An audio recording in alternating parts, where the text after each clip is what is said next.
In fact,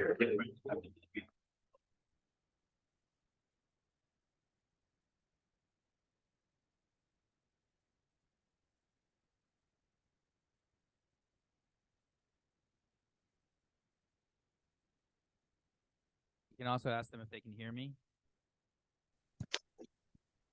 Does that work, Jason? Yeah, we're having some technical difficulties, so give us a couple minutes.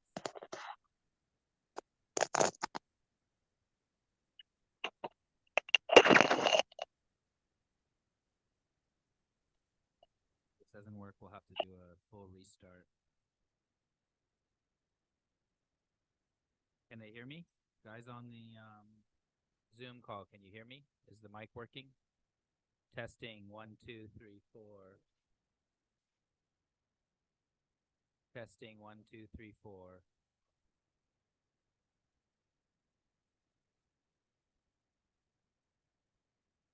All right.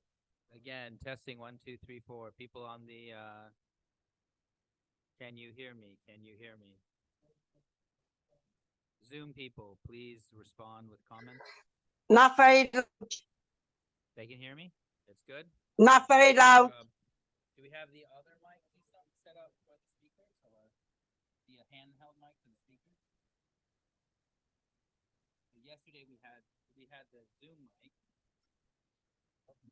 and we had a mic so that the speakers would work.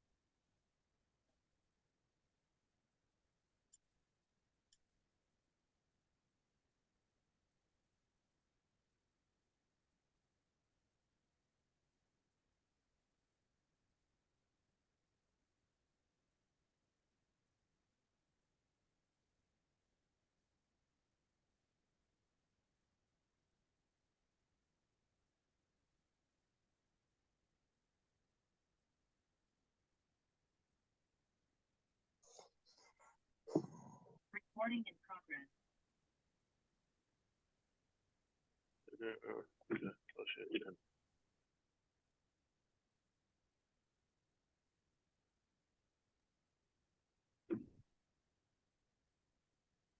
so we can begin the service. Good morning, everybody. Welcome. The venue changed, new time to be alive, rebirth. I'm happy to be here, happy to see you all today. So yeah, we can just get started with the first song.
you very much for that. So I'd just like to invite Reverend David Hanna just for an opening prayer.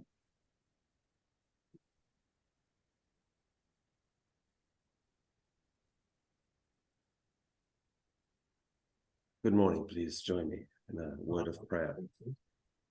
Our most loving Heavenly Parent, we offer our greetings this morning. We're anxious to meet with you as we are with our other brothers and sisters, to join in fellowship together and to center on your word. We pray that you can grace us and bless us with your very real presence here as we turn to your word and we seek to go deeper in developing our relationship with you and responding to your call in this most important time in history. We know that your hopes, your dreams are very much bound up with our own happiness and fulfillment in life, and we are working together for the same goals. Please strengthen us and please guide us, that this can be a valuable time to spend together in your presence and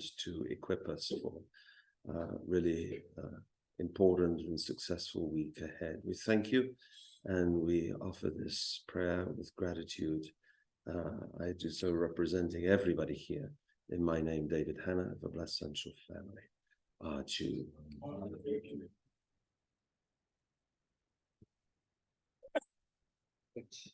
Thank you very much, David. For those who are unaware, there was a seminar yesterday that actually David gave. It was on principles of peace.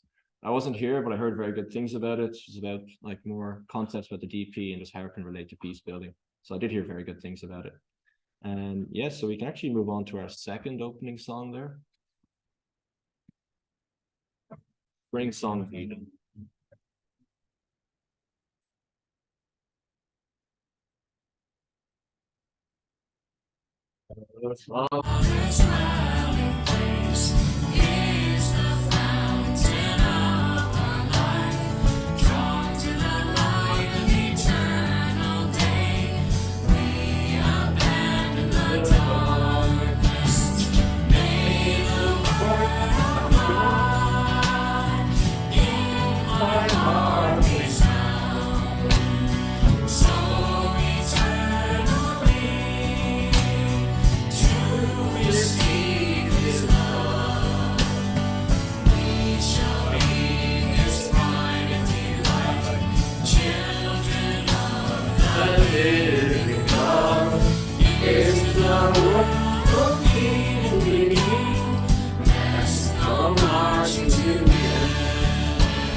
Children of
Lovely, thank you. So the reading for today is from the Divine Principle. It's from part 2, chapter 1. So the archangel fell because he did not love Adam. Rather, he envied Adam, who was receiving more love from God than he. This was the cause of the first primary characteristic of the fallen nature, failing to take God's standpoint. To remove this characteristic of the fallen nature, Cain, who stood in the archangel's position, should have taken God's standpoint by loving Abel, who stood in Adam's position. Okay, so our speaker for today, some of you may know him. He's a formal national leader of the United Kingdom. He's also the vice president of the Northern Europe sub-region. I heard he has 8 kids, quite a stellar achievement with his wife, Natasha. And he has a long career working for FFWP, and he has a master's in pastoral theology and a Bachelor of Science in biochemistry. So a man of high stature. So please welcome me in joining it, and please welcome me in welcoming. Please join me in welcoming Mr. Matthew Huish.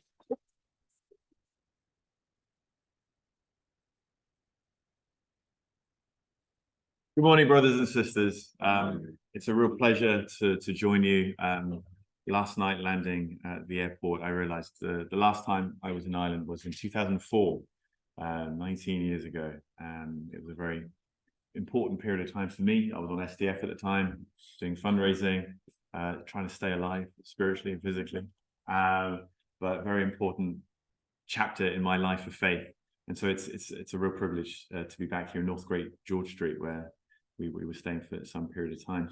And can I just say, the place looks gorgeous. What a lovely place you have here. It's so nice to be in a beautiful environment. You know, we talk about beauty, truth, and goodness, and I'm growing in my appreciation of the need for beauty. I'm not the most aesthetically successful person. I don't really take care of my appearance as much as I probably ought to. You know, my mum always telling me, you should, you know, wear your clothes in a specific way. Auntie Kyongja always telling me to get a haircut and things like that. But I'm growing in my appreciation of the need for beauty, and so hence the outburst there, perhaps. But no, I want to start with a story. Do any of you know the story of Dr. Semmelweis? No, Ignaz Semmelweis, the Hungarian physician who was a doctor in Vienna. When? Maybe about 150 years ago, something like that. Okay, you don't know the story. Fantastic. I've got a captive audience. Dr. Semmelweis, he was an accomplished doctor, and he worked in a women's hospital in Vienna, specifically supporting women in maternity units. So women would, when they were about to have their babies, they would go to the women's hospital in Vienna, and he would be one of the main doctors, one of the consultants responsible for helping these women to deliver their babies and provide them with a lot of aftercare. And this is 150 years ago. This is before the time of modern standards of healthcare. Just on the drive here, Yongil and I, we were reflecting on how incredible it is that, you know, you can have just 1 or 2 kids and you just implicitly trust that they will reach adulthood. For most of human history, that was not given. Even in our own true father's family, many of his siblings died before they reached adulthood because of sickness and famine and all sorts of other issues. It's a real miracle that, you know, I can have as many kids as I've had and all of them are reasonably okay. That's a real miracle of modern science, shall we say. You know, there's the scientist in me maybe celebrating some of the scientific developments. But here I'm telling you the story of a particular scientist who's working at a particular time when actually many women died in childbirth or soon afterwards. And indeed, Dr. Semmelweis was particularly alarmed because his particular maternity unit had a disproportionately high degree of maternal mortality. He's a good man.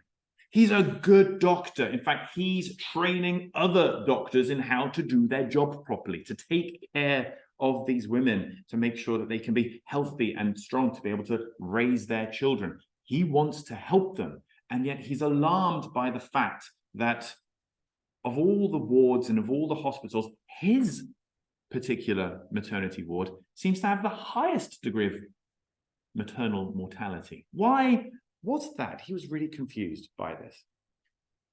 He decided to actually go on a journey to discover what other institutions were doing. So he left his hospital for some period of time and was trying to understand what was it that was causing these women to die. There was a particular illness, the name of which has actually evaporated from my memory, but there was a particular illness which they were getting shortly after the baby would be born. They would contract this disease and they would more often than not die because of this disease. And he was wondering why this was. And in spite of his journey to look at what other people were doing, he couldn't figure it out. What were they doing that was so different? He couldn't find it. But what he did notice is that when he came back, the degree of maternal mortality had gone down while he was away. He was the problem. He's a good man. He doesn't want these women to die. He wants to help them, but he somehow realized that there's something about me which is the problem, because of all the variables that I've controlled here, the one variable that made the difference was me. Can you imagine how he must have felt? You know, he wants to help these women, and yet he's the reason why they're dying. He's the reason why all these families are being so tragically hurt. And what he came to realize was something that most of the midwives had known for a very long time, but because they're just women, no one really paid attention to them, these male doctors. But what he realized was, because he was training other doctors, very often he would do the training with cadavers, dead bodies. And so these doctors would be doing their training with the dead bodies, and then they'd be going to the maternity units. Did they wash their hands? Of course not, because no one had any idea about germs and hygiene and things like that.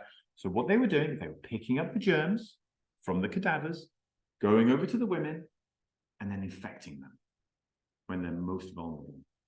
And many of them were dying as a result. He was humble though. He recognized, I'm the one with the problem. I need to change something about what I'm doing. He saw the problem, and instead of making all kinds of justification for himself, saying, oh, I'm a good doctor, I'm trying to do the right thing, it can't possibly be me that's causing these problems, he made the step of humility to see things from another perspective, not seeing things from his own perspective, but to see from the bigger perspective and realize, I'm the one who needs to change. And so he introduced all of these hygiene measures, washing their hands before going to the women. And suddenly the maternal mortality dropped significantly. And this is the time of people like Joseph Lister and others who are recognizing the importance of germ theory and the need to sterilize equipment and sterilize your hands especially. And now doctors were able to at least do something to prevent the spread of infection. Now, thank God for a doctor like Semmelweis, but how many other doctors could have drawn the same conclusion sooner? But in their arrogance, in their fixed way of looking at things, they chose not to. I had an argument with my wife a few weeks ago. We argue. Anyone here argue with their spouse? No, none of us. No.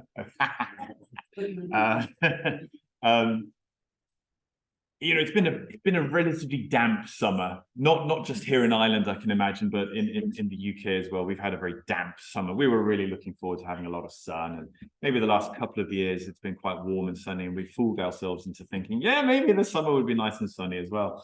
But no, it was very wet, and so the kids were stuck indoors a lot, and I was constantly looking for things for them to do during the summer break to, help them have fun, entertain them. And I just want to have a good time with them. And so I wanted to take them to the swimming pool. We haven't been to the swimming pool in a really long time. I was trying to arrange for a day and a time when it would be convenient and suitable. The stars have to align sometimes for some of these things to happen. But finally, I found a day when it was possible. And my wife and I, we like to have coffee first thing in the morning. We sit on our bed and we drink our coffee and we make plans for the day. And so I was sitting there, we were drinking our coffee, and I took my phone out and I was finally booking these tickets for the swimming pool, because you have to do everything online these days. I mean, imagine if you didn't have access to the internet, you wouldn't be able to do anything. I was booking these swimming places. My wife said something to me like, oh, maybe Matilda shouldn't go, or maybe the kids shouldn't go. Maybe you should stay at home instead. And I just lost my patience. I literally threw the phone across the bed, kind of huffed. I was really exasperated. Come on, darling, I've been trying to organize this swimming thing for such a long time. Why are you? I felt like I was, why are you trying to throw a spanner in the works? Why are you trying to ruin my plans? That's how I didn't say that. That's how I felt. And I just kind of threw the phone across the bed, huffed, kind of ogreish grunt, the caveman that I can be sometimes. And my wife got very upset with me. How dare she be upset with me when she's the one trying to ruin my day? You're ruining my plans. Here I am trying to do something for the kids, for God's sake. I'm sacrificing my time and energy, not doing something for me, but for them. By taking the kids away from her, she should be grateful that I'm giving her some time and space for herself. And she dares to be upset with me about. So, we're having this kind of tiff. And I realized, Matthew, it's she has a point to make, because the last time we went swimming, half the girls got nits, these little eggs, these little head lice, and they lay their eggs in your hair, and because they have long hair, it's very inconvenient. And who was the one washing their hair and combing their hair? It wasn't me. Let me tell you that in my confession. You should always, I'm a good Catholic boy, raised up in the Catholic Church. So coming to Ireland, I feel connected to the Catholic heritage here. I was so happy to see that there was a Catholic church right next to the airport, and it says God is love. It's like, I like this place. You should always go to confession on a Saturday before going to church on the Sunday, right? So I haven't done that, so at least I can do the confession now. So I have to confess that, I was not the one combing through their hairs and washing them with the washing things and treating them, Of course, my wife didn't ask me to, so it's not like I was refusing to do it. Had she asked me, maybe I would have done it. But the reality was I'm busy doing lots of other things, and she was the one who has to deal with the consequences of getting head lice and nits. So, of course, she's traumatized by the idea of taking the kids to the swimming pool. What if they get nits again? Who's going to have to be the one to deal with it? Well, darling, I could do it too. No, but I was the one who did it last time. So all of these very raw emotions were coming out. And I had to appreciate, well, Matthew, if you take the kids swim, there's always this risk, and, men and women are quite different in their degrees of risk aversion or risk acceptance. It's natural that women are more risk averse because they're the ones who have to look after the infants normally in the kind of hunter-gatherer tribe. Whereas the men are the ones going hunting mammoths and other big things like that. So, of course, they're a bit more risk willing to take on risks, shall we say. So there's that natural dynamic, which, of course, it's a stereotype. Some women can be more risk accepting than men. But, at least in our relationship, my wife is more risk averse. I'm a bit more risk accepting. And here was an instance where there was a bit of, let's call it creative tension in our relationship. And anyway, so we're having this long conversation, and some things were said which maybe both of us regretted saying, but we were pretty quick to say sorry and remind each other that we love each other, which is always very good. Kiss and make up. It's very good to do that as quickly as possible. But I realized, Matthew, all these strong feelings I have were me trying to justify myself. I was trying to justify I'm a good man. I'm a good, loving husband and a good, loving father. Here I'm trying to do all these good things. Why can't my wife see that? She's the one with the problem because she can't see how good I am. She's the one with the problem. And so I've created this self-deception within myself that, everything matters about me. I've deceived myself into thinking that I'm all that matters. And that protecting my self-esteem, protecting my reputation, protecting my emotional well-being, perhaps even protecting my mental health, for God's sake. How dare you criticize me? You know that you could throw me into some kind of episode of depression by doing that. How dare you, you know? No, it's not about me. It's about us. It's about how we're all, you know, she is a human being worthy of having an opinion, worthy of having a perspective that I need to take into consideration. I can't be the only one who just thinks about my needs and what I want. And so in that moment, it's very easy, very tempting to deceive myself into thinking, well, I'm right, she's wrong. And as long as I convince her of how wrong she is and how right I am, things will be better. But likewise, the reverse is also true. If she's just trying to convince me how right she is and how wrong I am, that's not going to work either, because we just end up in a zero-sum game where one person is trying to win over the other. And that's not what life is like. We are social creatures. We need each other. We should be codependent. We have to recognize, actually, this parenting job that I'm trying so hard to do well at, well, I'm doing it with her. We're doing it together, raising the kids and giving them the opportunities to experience, you know, fun things, educational things. I mean, for God's sake, I want to make sure they learn how to swim, so in case they fall into the sea, they won't drown. You know, there's a kind of educational dynamic to that desire as well. But having to appreciate that we're doing this together and that her perspective is just as valid, just as divine as my perspective. And I need to recognize that it's not about me. I need to liberate myself from that self-deception that I'm the most important thing, that my perspective is the most valid. And this is true in, I've used a very personal example, but it could be, let's say, in a work team. Maybe you work in an environment where your boss is a complete idiot, or Egypt, as you might say here in Ireland, yeah? You know, they're the one with the problem, and everyone knows it. Everyone in your team recognizes that your boss is the one with the problem. Well, maybe they do have a problem, but what's your problem? Yeah. You're the boss, yeah, maybe. I mean, it's very tempting, where you just think, my team is terrible. They don't do what I tell them to do. Why? And you know, as the boss, it's a very legitimate perspective. Yeah. What if you're the one with the problem? What if you're the one with the issue that needs to be resolved? How are we deceiving ourselves? Because in that process of self-deception, it becomes so easy to then justify our behaviors, the things that we do, the things that we say. It's so easy to fall into a victimhood mentality. Well, someone else has wronged me, and so therefore I am the victim. And you know what? Victimhood status has a lot of credibility, has a lot of currency. Yeah, because once you claim a victim status, it justifies anything, doesn't it? My behavior is, you know, anything goes. I can absolve any bad behavior because I'm the victim. Yeah, I can justify saying anything or doing anything. I can be like passive aggressive with my wife. I could just ignore her for a few days. I could say things which are manipulated to sound like they're loving, but she knows that I'm not really being loving. I'm just stewing in resentment and things like that. And you know, because I feel justified.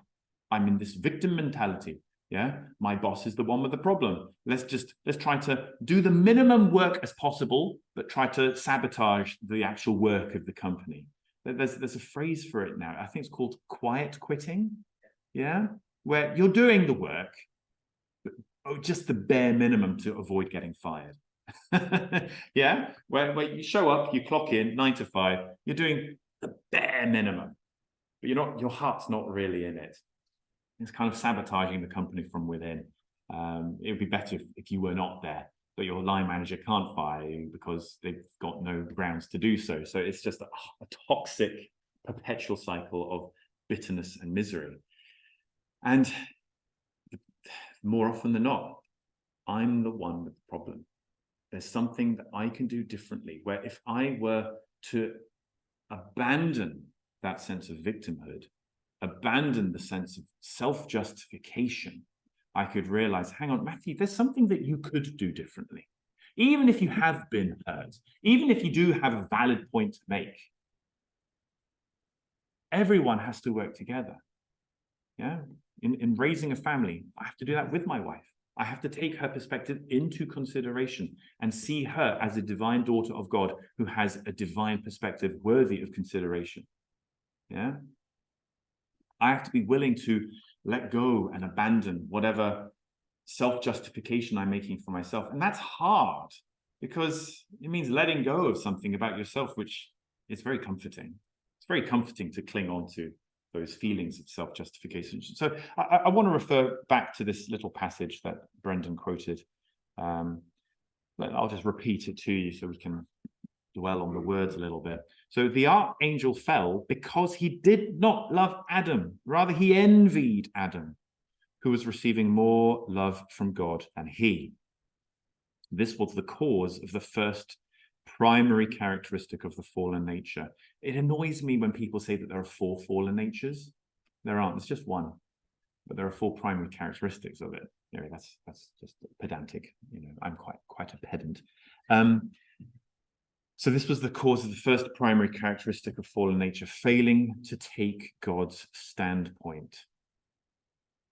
Okay, so I think we recognize that so far I've been reflecting on this characteristic which we all can easily fall into, of failing to take God's standpoint in recognizing the divinity in another person. It's so easy to turn that person into an object.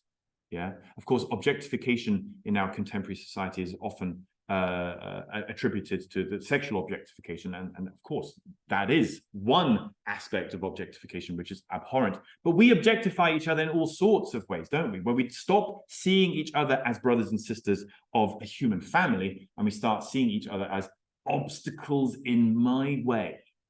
Yeah, you're just an object in my way. My wife becomes an object who's in my way of parenting my children in that particular episode that I referred to. And that's the wrong way of thinking. Yeah, she's not an object. She's not an obstacle. She is a human being with divine characteristics, worthy of appreciation and consideration. And so if I fail to take God's standpoint in the way that I see the people around me, the way I see my boss, the way I see my team, the way I see my neighbors, the way I see my politicians, or whoever it may be, once we start turning the other into a non-human, non-divine entity, problems emerge. Yeah, we see this in tribalism. Yeah. So some of you saw, I support Newcastle United. So obviously Sunderland fans are not real people, are they? You know, if you're familiar with some of the football rivalry in the northeast of England, yeah, we tend to see the other group, the people outside the tribe, the outside group. They stop being people. They become something other.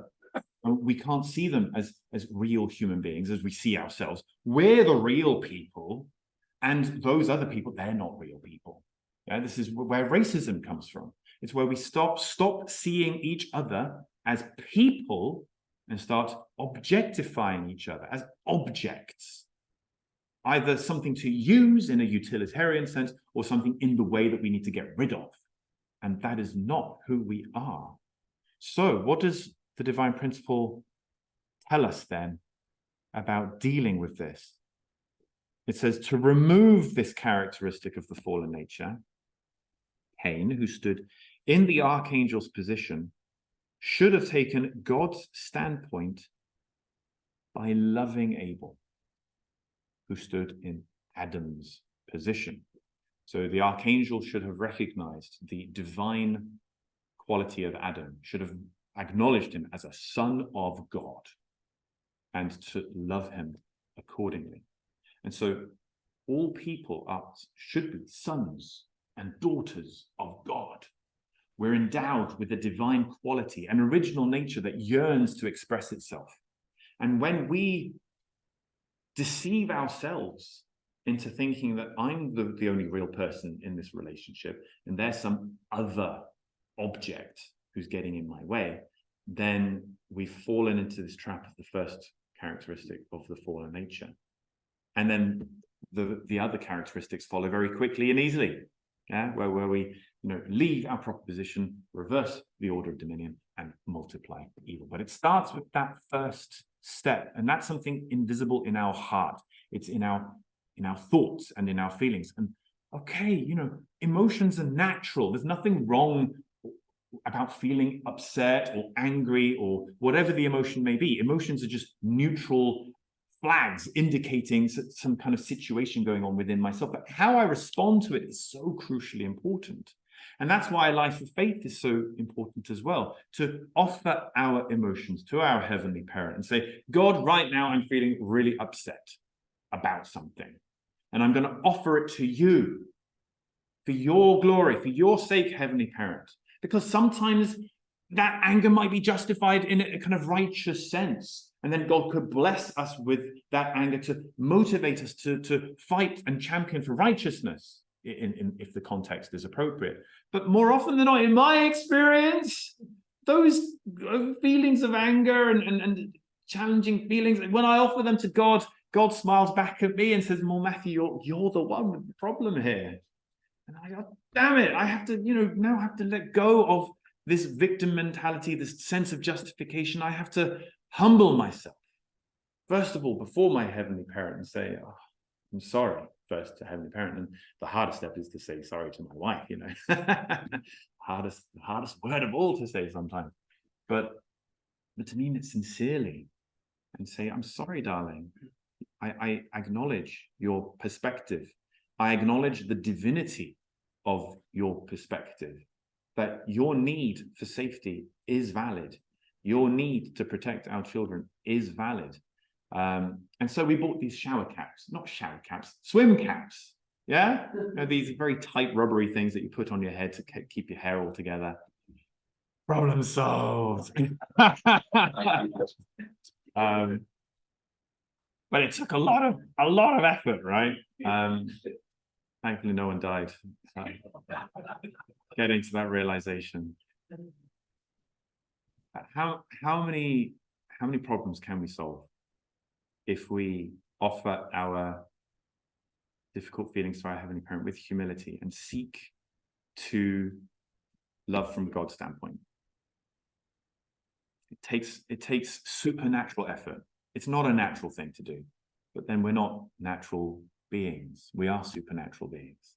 It takes supernatural effort, but when we connect to our heavenly parent, our supernatural creator, and resemble God's super nature in ourselves, we become superheroes with superpowers. And one of the most incredible superpowers of religious people is the ability to humbly reflect on ourselves and to let go of self-justification, let go of self-deception, and become people who are able to love our spouse, our child, our boss, our whoever it is, with the love that they are a divine son or daughter of God, with a valid perspective that I want to understand.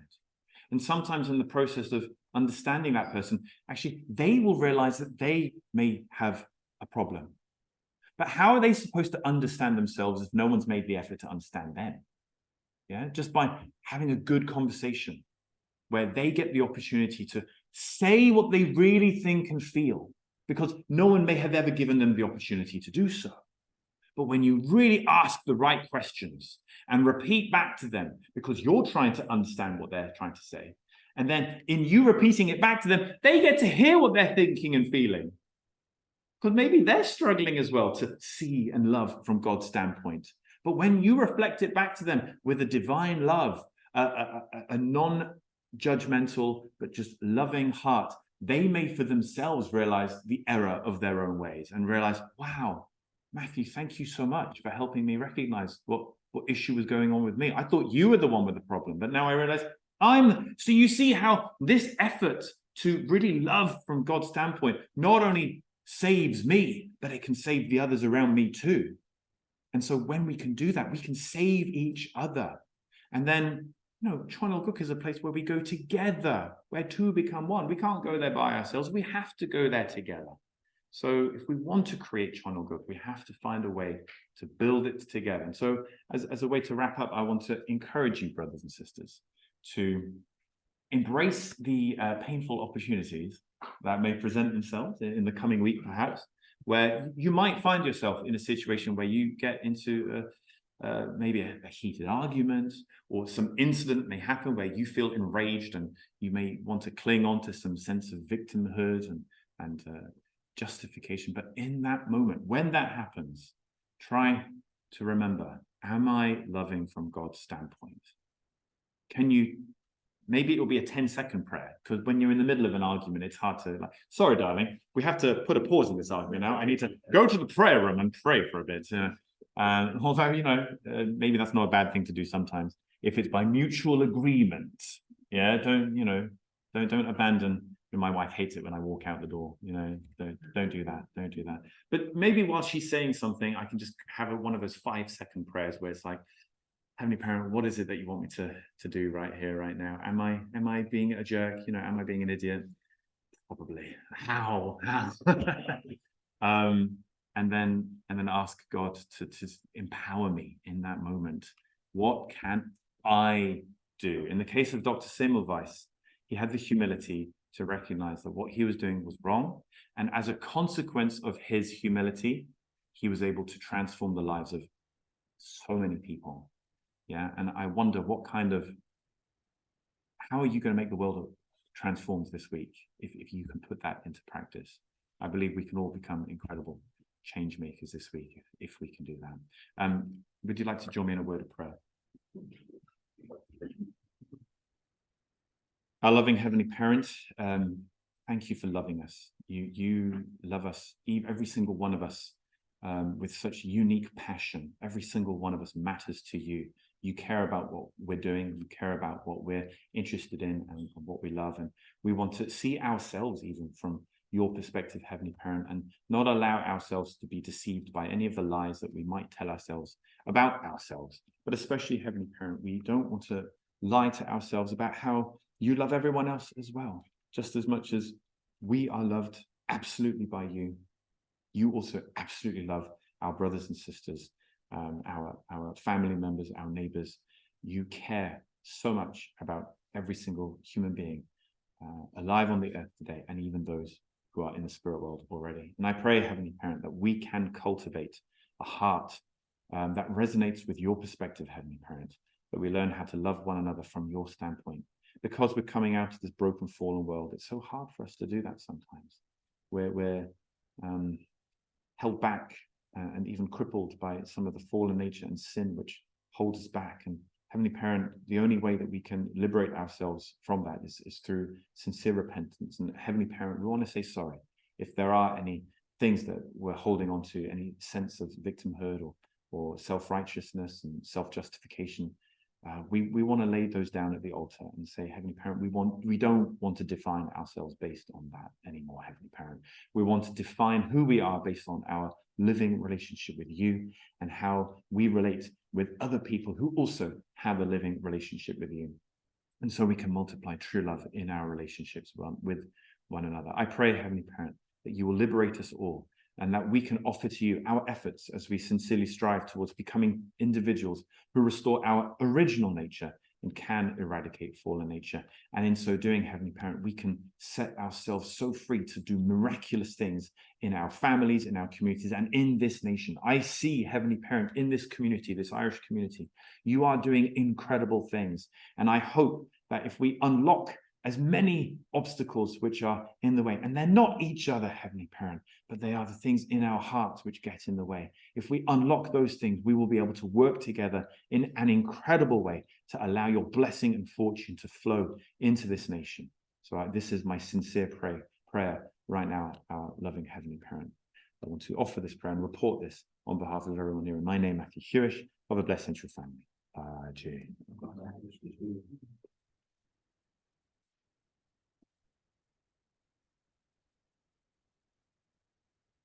Thank you very much, Matthew. It's a true testament to the words of living for the sake of others and being selfless. There's a book by a Christian public speaker, Rick Warren. I believe some of you maybe know him, but the name of the book, likewise, has evaporated from my mind. But I know the opening line of the book is "It's not about you." So I think that's just the first obstacle, the first step in things. Like so many problems in relationships in the world can be solved simply by realizing it's not about you.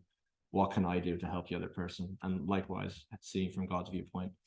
So thank you very much for that. And if you want to see a walking, shining example of living for the sake of others, you should have seen Auntie Kyunja, 10 o'clock in the morning, out in the garden. She had plastic bags around her feet there, so they wouldn't get dirty. She was out there doing gardening, all the work. So just a true testament of living for the sake of others and seeing from God's viewpoint. So thank you very much for that, Matthew.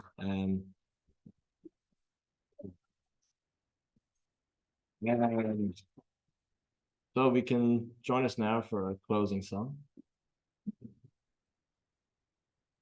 And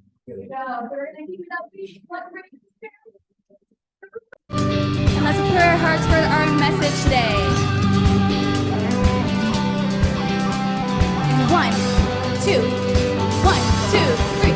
Sing Hosanna evermore. Sing of glory. Sing of glory evermore. For the Lord has come again. Sing Hosanna evermore. Heaven dances. Heaven dances at the sound. All his angels whirl around. All creation joining in dances at the joyful sound. See the new Jerusalem. See the new Jerusalem coming now upon the earth. For the day is here at last. Now the Lord is come at last. Brightly burn, oh fire of faith, burn so brightly everywhere. Light of hope, burn today, kindling every faithful heart. Land of Egypt,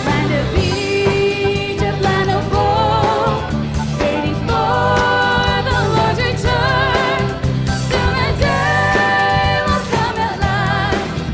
Now the Lord is sharing food. March along, oh march along. Have no fear, but march along. For you go to victory. Heaven soldiers, march along. Praise the Lord. Here we go. Praise the Lord, oh praise the Lord. Praise the glorious Lord of all. To the Lord of truth and love. Sing to him eternal praise. All right, no band again. Sing hosannas evermore. Sing of glory evermore. For the Lord has come again. Sing hosannas. I want to hear you more. Louder. Sing hosannas evermore. Sing of glory evermore. For the Lord has come again. Sing hosannas evermore. One last time. Sing hosannas evermore. Sing of glory evermore. For the Lord has come again. Sing hosannas evermore. Praise God, praise God.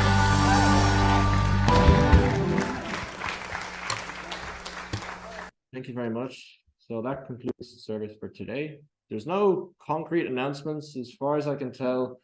Matthew, you want to have like a sort of informal chat with the second gen.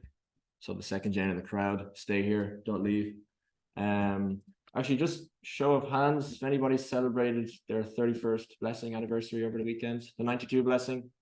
You, little round of applause. My parents, James and Rose McManus, for those who couldn't see. My parents celebrated their anniversary as well, 31 years. And my parents reached 95. Oh, I didn't know. I wasn't aware. There you go. So great to see couples thriving after so many years. Very inspiring examples. So thank you. And my brain's gone blank. I was supposed to say something. Wait, Eli's doing sign language to me there. Do you want to come up? Yeah. Actually, Matthew, did you want to meet after lunch? Would that be better? Yeah. So we'll come back. They will come into this room at 1 p.m. So the second Jen and Matthew will do, I guess, a round table. Yeah, and then the big announcement is Matthew will be coming back and giving a sermon once every 3 months from now on. I just decided that he doesn't know that. But yeah, an excellent service, and yeah, I think now my mind's gone blank. It's contagious. We have a yeah. He's gonna be going to the airport. He's gonna be going to the airport at that time. Yeah, no, I guess next big thing is then just the Peace Road is coming up. So that's what we'll be preparing for. So thank you, everyone. Have a great week.